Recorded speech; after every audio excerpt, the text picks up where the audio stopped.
Back-to-back home losses, not what the doctor ordered for the Sabres playoff race. We'll break it down coming up. Also, they lose a player to waivers. All ahead here on Locked On Sabres.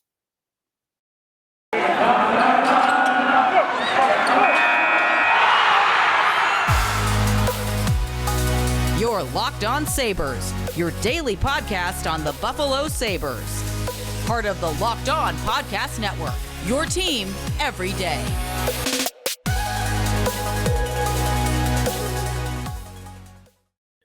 Thanks for making Locked On Sabres your first listen every day. We are free and available wherever you get your podcasts. Sneaky Joe DiBiase following back-to-back home losses for the Buffalo Sabres. First to the Philadelphia Flyers, second to the Seattle Kraken, 4-0, and then 4-3.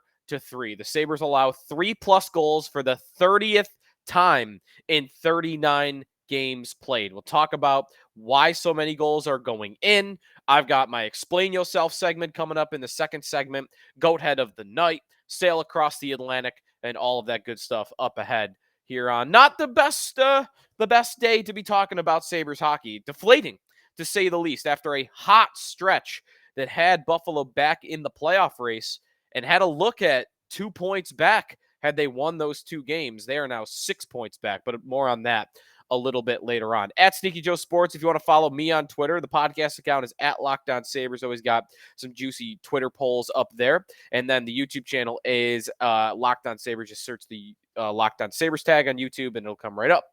So, I mean, does anybody want to talk about that Sabres to Flyers game? It was, I think, their worst game of the season. And in part, that is because of who the opponent was. That Flyers team stinks. They are not good. They are one of the worst teams in the NHL. 39 points in 41 games. They're third last in the Eastern Conference, despite the fact that they're playing a little bit better. But bad team, a backup goaltender. The Flyers had played the night before against the Maple Leafs, so you caught them on the second of a back-to-back. And to be shut out for the first time all year under those circumstances, and you had a couple days rest. It's not like you were playing on a back-to-back. Pitiful game. And I actually, interestingly enough, I didn't even realize this. I had our work tickets at WGR. Like, they get given out these days. And I didn't realize I had the tickets until after the fact when I saw an email that said that your ticket request had expired. I got lucky. I got lucky that I didn't, because that was probably the worst night all year to be in the arena. Maybe second to that Coyotes game earlier in the season where they lost to Arizona and the Zamboni broke down and there was a big delay. So maybe the second worst game to be in that arena all night against Philadelphia. They had their chances. They just didn't put them in the back of the net. And a similar theme against the Seattle Kraken, a better hockey team. Seattle is a much better team than the Philadelphia Flyers are. Seattle is in a playoff spot. They are third in the Pacific Division, 52 points in 40 games played. They're 4 points back of Vegas, actually, for first place in that division, and they have 2 games in hand on Vegas. The Golden Knights kind of fluttering a little bit as of late. But the Sabres, I think, the difference is I think they outplayed Seattle in the second of these 2 games. Lots of chances, just couldn't bury them. Even more chances than they had against the Flyers. They were able to bury a couple of them. An incredible effort in a 4-3 game by Tage Thompson on the first goal. Little toe drag around the defenseman, highlight reel type of assist to Alex Tuch.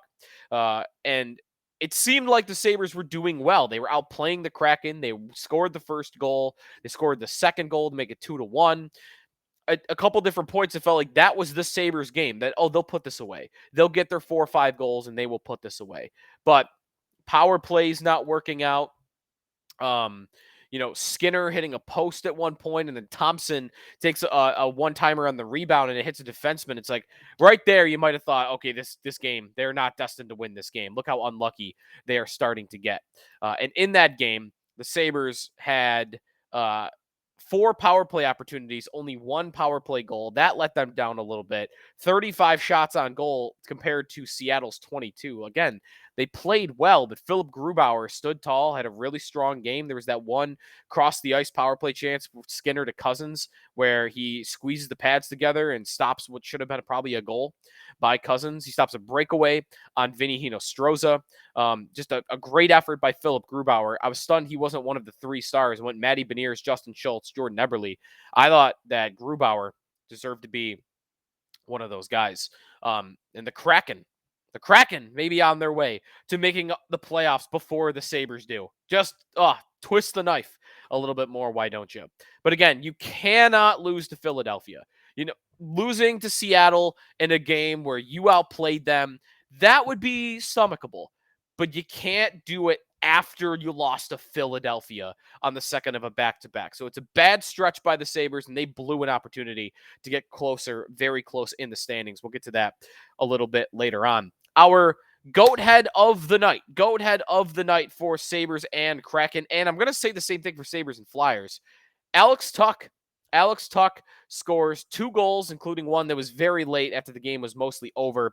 2 goals to get to 20 on the season. And amazingly, that is already a career high, ties a career high for Alex Tuch. 20 goals is the most he's ever had in a season. One more, and he will set a career high. And he has done it in 39 games played. The guy is on pace to double his career high in goals. And I don't think this is fluky. I don't. Tuch's shooting percentage is a little high. His career shooting percentage is 11%. His shooting percentage this year is 18%. That probably will regress. But I think Tuch is destined to be a better offensive player than he has been on past teams. Vegas was a team that had tons of talent, top to bottom, more than the Sabres team does even. And Tuch was more of a third-line guy. So there was only so many opportunities to score. He also wasn't a big power play guy. If you look at his power play goals throughout his time in Vegas, he's got as many this year as he did in his final 2 seasons combined in Vegas. And this season's not even half over. Tuch is just, I can't, it's almost confusing to me that he was never a top 6 guy in Vegas, at least consistently, because what is he not good at? He is incredibly fast. He is the best forechecker on the Sabres. And it's because he is one of the fastest players on the Sabres. Maybe he is the fastest player on the Sabres. He moves at tremendous speed all the time. He is 6'4", so he's got that long reach that extends on the forecheck. He's got good hands. He's got great playmaking ability. He's a good finisher. He's big. I don't know what defensive. What is missing from this guy? I don't really get it. And I think that contract is going to be amazing for as long as it's here. And I think that he is going to be a 60-plus player for the entirety of his Sabre career. This year, he's on pace for 95. I don't know that he's going to do that year to year, but he's going to be a lot better than the 38, 37, 33 points, even 52 that he was when he was with the Golden Knights. All right. One more roster update before we take a timeout.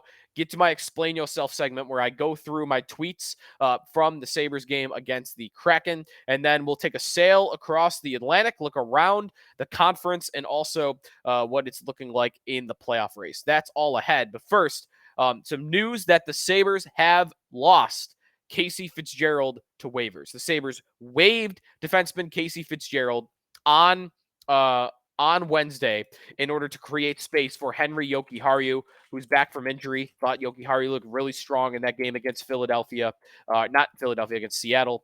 So to make room, Sabres waive Fitzgerald, and they lose him to the Florida Panthers, who are very thin on the blue line and needed another body. So that's it for Casey Fitzgerald's career as a Sabre, at least for now. And we had a 7-year journey with this guy, right? Like, it wasn't a lot with Buffalo. He was always kind of in the back of our minds when we would think about the prospect pool. He was a great player at Providence College. I think, did he win the national championship as the captain? He either won it or was there. I think he won it. He won it at Providence for the national championship. He was a 3rd-round pick by the Sabres, long time in Rochester, and then finally got to the Sabres last season, played 36 games. He was fine. He was tough. He would fight. He would hit. He was scrappy. He never scored a goal for the Sabres, never put up a lot of points. He wasn't that great in his own end. He was, to me, an AHL defenseman being asked to be a third pair defenseman on a team that didn't have enough defensemen. That, to me, is where I thought Casey Fitzgerald lied, and I have no problem at all losing him to Florida. I think he's been outplayed by Kel Clegg, who was in the lineup again last night. Actually had a rough outing, so I wonder if he gets sent down. But I thought it was right to keep Clegg up. He has been a better player all year than Fitzgerald has, and I thought he deserved it over Fitzgerald. So you don't want to lose a guy. It's more depth with another NHL defenseman that you're missing out on. But, I mean, Clegg is maybe not going to get in the lineup coming up soon. And they've got guys that they could fill in, so I think they're okay on this front.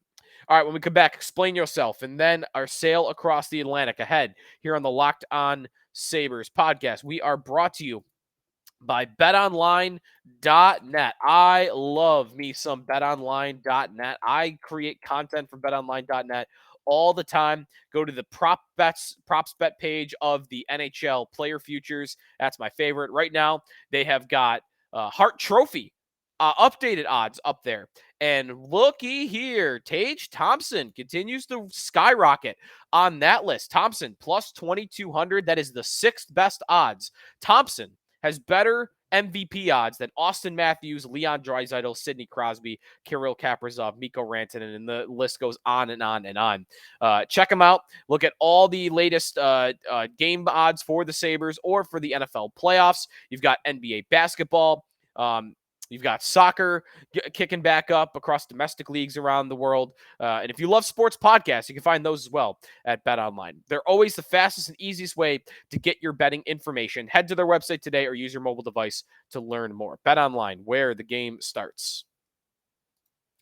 Joe DiBiase back here on the Locked On Sabres podcast. Thanks for making us your first listen every day. All right, time to fire up one of my favorite segments here on the show. It is time for Explain Yourself. I will go through my tweets from the game against the Seattle Kraken, and I will explain them. That's the concept. Pretty simple. All right, excited. Just still time to get my Twitter feed to show up on the screen. There we go. All right, so first tweet of the night when talking about the game against the Sabres only. That's fireable by Lyubushkin. Now, you'd probably know the play I'm talking about if you watched it up close and personal. This is the second goal by the Seattle Kraken that was scored by, it was by Yanni Gourde. And Lyubushkin, going into the blue line, has Gourde right on his heels. And Gourde just beats him to the spot, to the side of the net, a backdoor pass, because Lyubushkin had his head turned towards the player with the puck, not his own man, caught staring at the puck. He got caught puck watching, and Gourde was able to beat him to the spot for an easy tap-in goal. That is a fireable offense by Ilya Lyubushkin. I thought he should have saw the bench the rest of the night. I heard Paul Hamilton from WGR on Thursday morning. He was actually on with me and Jeremy, say he thinks Lyubushkin might be playing injured. He has not been good this season. He started off hitting early on. That's maybe how you tell that he's not 100% healthy. When he is not hit, something's got to be up, because that's kind of what he's made his career on, is those big hits. So something's up with Lyubushkin. Maybe he becomes a healthy scratch at some point as they continue to get healthy on the blue line. But I thought that was a horrible effort by him on that play. Next up, this was after a graphic was shown on MSG. Zemgus Girgensons was drafted by Darcy Regier and is still in his 20s.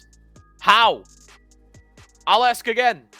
How is he still in his 20s? Time is just, it's taken forever. And this guy was drafted 3 GMs ago and is still not 30 years old. He's 29, by the way, so that's going to change very soon. But just thought that was a wild stat when they put Girgenson's age up on the board. Another one. Shows any hockey highlight from before 1995. The goalie. And then it's a gif of the Mighty Ducks goaltender jumping out of the way from the big slap shot at the blue line. The goalie jumping out of the way. The Sabres last night, it was the anniversary of a game where Pat LaFontaine scored a hat trick. And Rob Ray showed it on the MSG broadcast. And that was my reaction.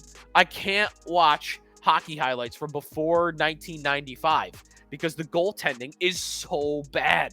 It is so bad. It's laughable. I can't watch it. Gretzky highlights, Lemieux highlights, LaFontaine in this case. I mean, maybe I'm denigrating the last generation of hockey greats, but man, I just can't do it. It's so bad. Goalies just falling down. The one play for that will always stick out for me is Rene Robert in the Fog game. Rene Robert, 1975 Stanley Cup Final. It's an all-time great goal by the Sabres. Watch that play from that back camera angle that you always see. Bernie Parent, the Flyers goaltender. It's like he tripped on a banana peel. He just falls down on his back and just like, it's ridiculous. He looks like my grandma that's never ice skated before trying to play goaltender. Like, that's honestly probably what it would look like. Oh, so bad. But anyways, and I think I didn't have a lot going on last night when it came to tweets on the Sabres. Wasn't feeling it. That game was getting depressing.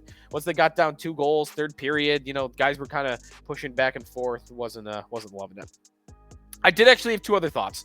There were 2 tweets that I didn't send that just kind of got away from me.